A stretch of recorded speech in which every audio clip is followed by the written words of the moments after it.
일본 총리가 신사참배 하면은 네. 막 뉴스 막 나오잖아요. 네. 근데 일본인들에게 신사참배가 무엇인지 정말 왜 뉴스에 많이 나오는지 궁금했거든요. 그래요. 뭐 좀 초등학생들 물어보면 신사참배 신사가 뭐야? 하더니 젠틀맨? 이렇게 이야기하기도 해요. 예, 야, 이 젠틀맨 참배가 되는 거구나. 이게 지금 이런 생각이 드는데 특히 이제 신사참배 문제되고 있는 건 뭐냐면 야스쿠니 신사입니다. 야스쿠니 신사입니다. 제가 정말 야스쿠니 신사를 가서 너무 놀랬던 장면이 하나 있어요. 거기 한 박물관이 있습니다. 박물관인데 한번 쭉 이렇게 돌고 오시면요. 그 윤봉길 의사가 폭탄을 던져가지고 그 폭탄 때문에 죽었던 사람 있잖아요. 일본군 장교. 그 일본군 장교의 그 피 묻은 옷이 거기에 이제 전시가 되어 있어요. 아주 존경스럽게 전시가 되어 있는 그 모습이 있는데 맨 마지막 나올 때요. 거기에 큰 글씨로 쓰여져 있는 문구가 하나 있습니다. 그 문구가 뭐냐면 일본이 일으켰던 이 전쟁은 바로 대동아 공영권, 서양 세력의 압박을 받고 있는 이 아시아 민중을 위한, 아시아 민중의 해방을 위한 성전이었다. 라고 기록되어 있습니다. 논리 만들기는 정말. 너무 제가 소름 끼치더라고요.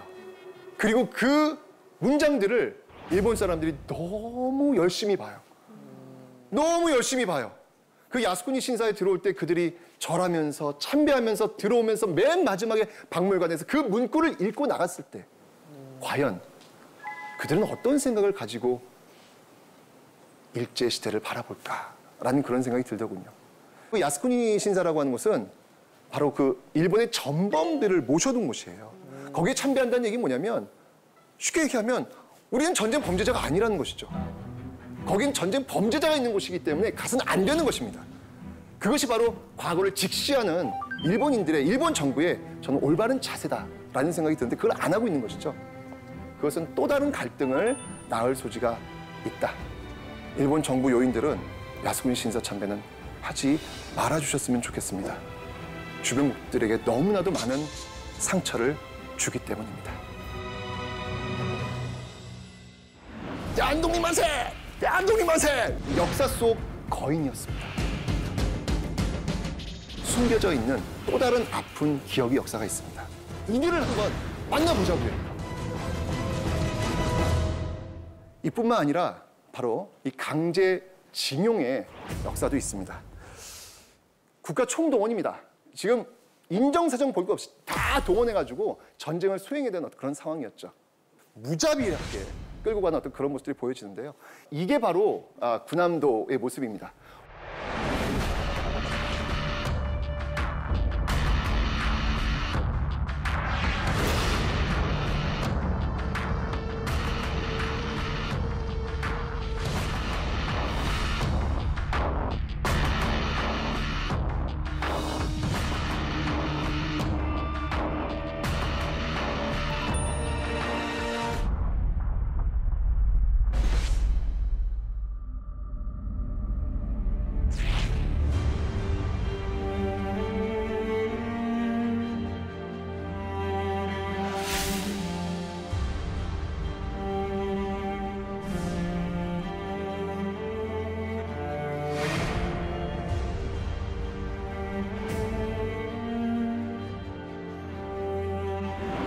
여기 지금 보시면 알겠지만 바로 이 군함도 하시마 탄광의 단면도인데요.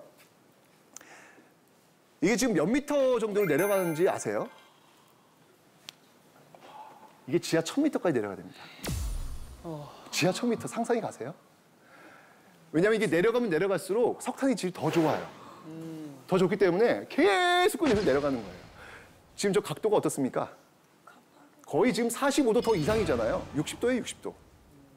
지금 저기까지 밀고 내려가가지고 광물을 좀 채굴 해야 되는 그런 상황이죠. 일단 지금 기본적으로 지금 보시면 알겠지만 굉장히 좁아요. 예, 좁기 때문에 거기 이렇게 내려갈 때 60도 되다 보니까 자칫 미끄러지면 굴러 떨어질 수 있잖아요. 그래서 서로 이렇게 고무줄 같은 걸로 끈으로 묶고 서로 내려가는 모습들. 이게 지금 어떤 노동으로 진행되냐면 하루에 12시간씩 2교대로 이게 돌아갑니다. 심지어 어떨 때는요, 8시간씩 하루에 2번씩 16시간 일을 하는 거예요. 할당량을 채우지 못하면 일이 끝나지 않는 그런 상황이죠. 게다가 갱도가 굉장히 좁습니다. 밑으로 내려가면 내려갈수록 좁기 때문에 이 좁은 갱도에 들어갈 수 있는 체구. 맞습니다. 바로 어린 학생들이 또 이곳에 동원될 수밖에 없는 것이죠.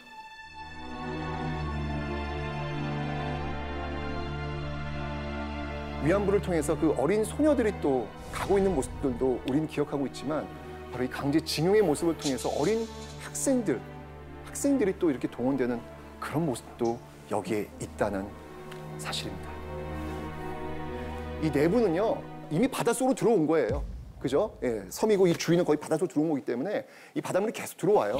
그 짠 소금물이 계속 들어오면서 이 피부에 계속 닿을 거 아니에요. 그러니까 피부는 무를 대로 짓무르는 거예요. 그런 상황 속에서 열이 40도가 됩니다. 이 밑으로 내려가면 40도.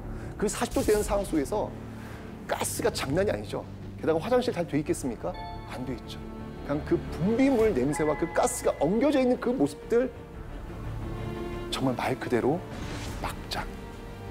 이곳이 바로 막장이었던 것입니다. 그 땅을 미쓰비시사에서 매입을 했으면 네. 그 땅도 어떻게 보면 거기가 이제 그런 회사인 거잖아요. 네. 그럼 징용이 되었어도 어쨌든 일을 노동을 하면 노동의 대가라는 게 있을 것이고 뭐 네. 그러면 돌아갈 때 여비나 이런 건 아예 기대할 수 없는 건가요? 회사 차원인데도 불구하고. 분명히 임금이 있습니다. 근데 중요한 건 뭐냐면 일본인과 조선인의 임금 차이가 일단 나고요. 그 임금을 받으면 되는데 이게 이제 예를 들면은 뭐 수건값, 신발값 또는 뭐 잠자는 값 이런 식으로 다 떼는 거예요. 떼니까 결국 남는 게 없는 거예요. 결국 이 노동이 끝났을 때 돌아가야 될 여비조차 마련하지 못하는 그런 참혹한 강제징용의 모습이 나타나게 된 것이죠. 그리고 그 탄광에 끌려간 이 강제징용의 사례는요. 이게 다가 아니에요. 오해하시면 안 됩니다. 이 군함도는 정말 일부분이고요. 정말 그 수십, 수백 배 되는 그 강제징용의 역사가 있는데 그 대표적인 게 그 담바 망간광산에 끌려간 강제징용의 이야기가 있죠. 무려 한 3천여 명이 강제로 동원되었던 예, 그런 모습들인데요. 네, 이 망간이라고 하는 게 건전지의 그 재료로 쓰이기도 하고요. 그다음에 이 철 있잖아요. 그 철을 아주 단단하게 만들어주는 어떤 그런 요소가 있기 때문에 굉장히 망간은 중요했죠. 그래서 강제로 동원해가지고 사람들을 그 망간 채굴에 동원했던 그런 모습들이 있는데 진짜 거기도 역시 마찬가지로 앉아서 채굴을 해야 돼. 엎드려가지고 채굴해야 되는 어떤 그런 상황이었거든요. 거기서 무려 200kg나 되는 엄청난 그 망간 덩어리를 들고 기어 나와야 되는 예, 그런 모습들이 바로 그 광산에서 시행되고 있었는데 문제는 뭐냐면 그 채굴하는 과정 속에서 이 바늘가루와 같은 그 폐기물들 예, 이런 것들이 바늘 형태의 그 미세가루가 이렇게 몸속에 축적이 돼요. 이러면서 나오는 병이 진폐증이라는 건데 여기에 참여하셨던 많은 분들이 바로 그 진폐증에 시달리다가 돌아가십니다. 이 바늘 같은 어떤 그런 형태라서 그 폐를 계속 찌르는 거예요. 그 고통이 엄청나겠죠. 이렇게 고생했던 이들에게 제공되었던 음식은 또 과연 어떨까요? 제가 그래서 직접 한번 제가 만들어 봤습니다. 네? 드셔보시라고요. 아, 진짜로요? 네, 일단 한번 보여드리겠습니다. 자, 바로 이 콩깻묵 밥이라는 겁니다. 콩깻묵이 혹시 뭔지 아세요? 아니요. 콩깻묵? 콩기름을 짜고요. 남은 찌꺼기예요. 네. 네, 이거는 비료로 쓰는 겁니다. 여기다가 이제 잡곡을 섞어가지고 만든 밥입니다. 요 두 덩이를 딱 줍니다. 요게 그 식사예요. 하루에요? 예, 요 두 덩이 딱 주면서 이거 버티는 겁니다. 열악한 환경 속에서 먹었던 이 콩깻묵인데 한번 시식을 한번 드셔보시죠.